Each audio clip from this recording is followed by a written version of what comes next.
नमस्कार मैत्रिणींनो, कशा आहात? आनंदातनं मालिकेचा आनंद घेतलाच पाहिजे बरं का, त्यामुळे आपलं टेन्शन कमी होतं.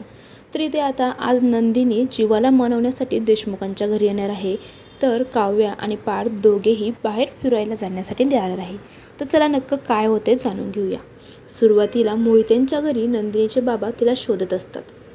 तिला शोधता शोधता ते तिच्या रूममध्ये जातात. तिथे त्यांना जीवासोबतचे त्या दोघांचे फोटो दिसतात आणि काही आठवणी तिथे ठेवलेल्या त्या नंदिनीने असतात. कारण त्या रिक्षाला चिटकवलेले जे काही फोटो वगैरे आहे ते त्या बंटूने नंदिनीकडे आणून दिलेले असतात आणि ती रूममध्ये नेऊन ठेवते. ते पाहून तिच्या बाबांना खूप राग येतो. नंदिनीची आई त्यांची खूप समजूत काढण्याचा प्रयत्न करते, पण ते काही ऐकून घेत नाही. नंदिनीची आई म्हणते, अहो नंदिनी, ते फोटो इथे ठेवले म्हणल्यावरती नंदिनीच्या मनात आजही जीवाविषयी काहीतरी आहे, म्हणून तर तिने हे सगळं तिच्या रूममध्ये ठेवून घेतलं आहे. पण नंदिनीचे वडील म्हणतात, नाही, आत्ताच्या आत्ता एक पिशवी घेऊन ये आणि मला ही घाण घराबाहेर काढू दे. पण नंदिनीची आई म्हणते, दुसरीकडे नंदिनी देशमुखांच्या घरी आलेले ते ऐकून घेण्याच्या परिस्थितीत आणि खूप खुश होते. बऱ्याच दिवसांनी आपल्या ताईला आलेलं पाहिलेलं तिच्या डोळ्यातून अक्षरशः अश्रूच येतात. नंदिनी बोलते की उद्या तुझी परीक्षा आहे ना, त्यामुळे तुला खास बेस्ट ऑफ लक देण्यासाठी मी इथे आलेले आहे. आणि हे बघ, मी तुझ्यासाठी या नारळाच्या वड्यासुद्धा बनवून आणल्या. हे बोलताना तिचं लक्ष फक्त जीवाकडे असतं. ते काव्यालासुद्धा कळतं आणि पार्थलासुद्धा कळतं. जीवा मात्र तिला पाहिल्याचं न पाहिलं करतो आणि चिडून तिथून निघून जातो. जीवाचं असं वागणं नंदिनीला अजिबात आवडत नाही आणि अक्षरशः ते नंदिनीला दुखवून जातं. नंदिनीच्या डोळ्यातसुद्धा पाणी येतं. तेव्हा काव्या तिची समजूत काढते आणि दोघांमध्ये लवकरच ठीक होईल असं ती नंदिनीला समजून सांगते. पार्थ आणि काव्याची गाडी हळूहळू आता रुळावरती येत आहे.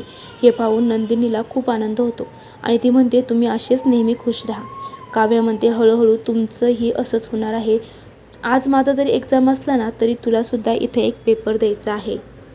त्यानंतर पार्थ आणि काव्या दोघेही त्यांचे रूम बॅग पॅक करण्यासाठी जातात. आता काव्या गेल्यानंतर नंदिनी देवघरात जाते आणि प्रार्थना करू लागते. जीवाचा अबोला लवकरात लवकर दूर होऊ दे, अशी ती देवापुढे इच्छा व्यक्त करते. तितक्यात मालिनी तिथे येते. आपली मोठी सून घरी आलेली पाहून मालिनीला खूप आनंद होतो. तेव्हा तिथे ती नंदिनीकडे जाते आणि म्हणते, हे बघ, तू जे काही देवाकडे मागितलं आहे ना, ते नक्कीच पूर्ण होणार आहे. नंदिनीला तिथे करमत नाही म्हणून तू परत आली हे मला माहिती आहे. पण नंदिनी म्हणते, नाही, मी बॅग वगैरे काही आणलेलं नाही, मी तसेच तुम्हाला भेटण्यासाठी आले आहे. तर मालिनी म्हणते, ठीक आहे, आज तू तशीच आली, पण एक दिवस तू पुन्हा या घरामध्ये येशील हे मला माहिती आहे. मालिनी तिची बोलता बोलता तिची कशीबशी समजूत काढते आणि म्हणते, आपण दोघी मिळून चहा घेऊया. हळूहळू सगळं सुरळीत होईल असा विश्वास ठेव. हळूहळू सगळं सुरळीतच होणार आहे. नंदिनीसुद्धा असंच म्हणते. मालिनी म्हणते, मी तुझ्यावरती कोणतीही जबरदस्ती करणार नाही. तुला पाहिजे तितका वेळ तू घे. आणि सासूच्या बोलण्यामुळे नंदिनीला थोडासा धीर येतो. मालिनी मुद्दाम नंदिनीच्या लक्षात आणून देते की जीवा जिममधून आलाय, पण त्याने त्याचा पसारा असाच हॉलमध्ये टाकलेला आहे. जीवाची बॅग आणि बॉटल तिथेच पडलेली असते. तेव्हा भावनाच्या भरात नंदिनी पटकन बोलते की पसाऱ्यावाल्याचा पसारा आवरायला ही बाई आहे ना. तेव्हा नंदिनी हळूच थोडं हसते आणि मालिनीसुद्धा हसते. कारण मालिनीलासुद्धा माहिती आहे की नंदिनी ही जीवामध्ये गुंतलेली आहे. नंदिनीलासुद्धा जीवाशिवाय करमत नाही. तर नंदिनी म्हणते, मी हा पसारा नेऊन ठेवते. मालिनी म्हणते, मी तुझ्यासाठी थोडासा तोपर्यंत चहा करते. असं म्हणून मालिनी किचनमध्ये जाते आणि नंदिनी ती बॅग उचलून एक एक जिना चढायला सुरुवात करते. तर इकडे दुसरीकडे ना, पार्थ काव्याची बॅग भरत असतो. तो मुद्दाम तिला मजेत बोलतो की बॅग बंद होत नाहीये, तुम्ही जरा ह्या बॅगवरती बसलास ना तर बॅगची चेन नक्कीच लागेल. काव्य चिडते आणि बोलते की देशमुख, तुम्हाला बॅग कधी भरता येणार की नाही? दरवेळी मी काय बॅगवरती बसायचं आणि मग तुम्ही चेन लावणार? माझं काही इतकं वजन आहे की माझ्या वजनामुळे ही बॅग खाली जाते. मग ती बॅग पार्थने पॅक केलं आहे आणि त्यात नेमकं काय काय भरलं आहे हे काव्याला पाहायचं असतं. ती पाहते आणि ती बॅग ती उघडते. त्यामध्ये पार्थने तिला तो बोका ठेवलेला असतो. हे बघून काव्य खूप आश्चर्यचकित होतं. काव्याला समजतं पार्थ दुसरीकडे बघून लाजत असतो आणि तो हसत असतो. काव्य तिच्या बोक्याकडे पाहत पार्थला उद्देशून बोलते की देशमुख आपल्याकडे बघून हसत नसले तरी मला माहिती आहे त्यांच्या चेहऱ्यावरती हसायच्या रेषा उमटलेल्या आहे. तेव्हाही गाण्यातल्या गाण्यात पार्थ हसत असतो. काव्या म्हणते की आता फक्त देवाकडे एवढीच प्रार्थना आहे की आपल्या नात्याला कोणाचीही नजर लागायला नको, आपलं नातं असं सुखीच राहो आणि नंदिनीताई आणि जीवाच्या नात्यामध्ये सगळं सुरळीत हो. इथे पार्थ आणि काव्या दोघेही खूप खुश असतात. तर दुसरीकडे नंदिनी जीवाची ती बॅग आणि बॉटल घेऊन एक एक पायरी चढत असते आणि तिला त्या दोघांमध्ये आत्तापर्यंत जे जे चांगले क्षण घडलेले असतात ते एक एक आठवत असतात. नंदिनी जीवाच्या रूमकडे जाते आणि त्याने दरवाजा बंद केलेला असतो तेव्हा ती त्याला उघडण्याची विनंती करते. ती म्हणते, ओ तुमच्या पसाऱ्यावाले तुमची पसारी उरकणारी बाई आलेली आहे. पण जीवा काही ऐकत नाही. तो रागात असल्यामुळं तो काहीच बोलत नाही. ती दरवाजापाशी उभी असते आणि ती त्याला विनंत्या करत असते. पण जीवा काही ऐकतच नाही. जीवा आपलं सगळं ऐकतोय हे नंदिनीला माहिती असतं. तो मुद्दामच दार उघडत नाही हे सुद्धा नंदिनीला कळलं असतं. ती त्याच्यासारखीच मस्करी करत त्याला मनवण्याचा खूप प्रयत्न करते. तर मोहिते त्यांच्या घरी नंदिनीचे काय काय मी करू शकते तुमच्यासाठी ते नंदिनी सांगत असते. तर इकडे मोहित्यांच्या घरी नंदिनीचे बाबा जीवाचं सगळं सामान घराबाहेर फेकून द्यायला निघालेले असतात. तेव्हा तिची आई त्यांना अडवते आणि म्हणते की नंदिनीला हे आवडणार नाही.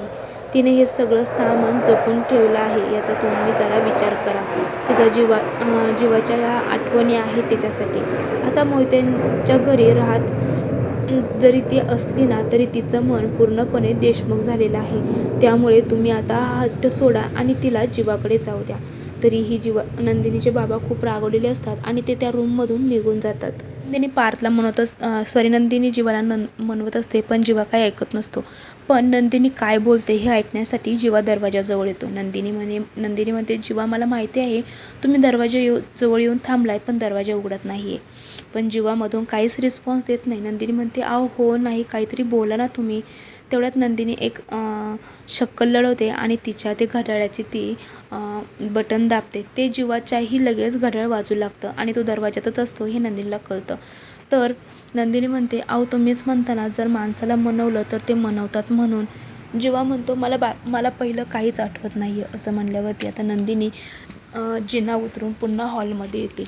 तर इकडे आता देशमुखांच्या घरात रम्य मोबाईलमध्ये देवाचा फोटो ओपन करून त्याची पूजा करत असते आणि त्याला प्रसादही दाखवते. तेव्हा वसू आत्या न राहून तिला विचारतात की हे काय करत आहेस? त्या काव्याच्या परीक्षेसाठी तू देवाला प्रार्थना वगैरे तर करत नाही ना? तेव्हा रम्या बोलते की तिच्यासाठी मी प्रार्थना का करू?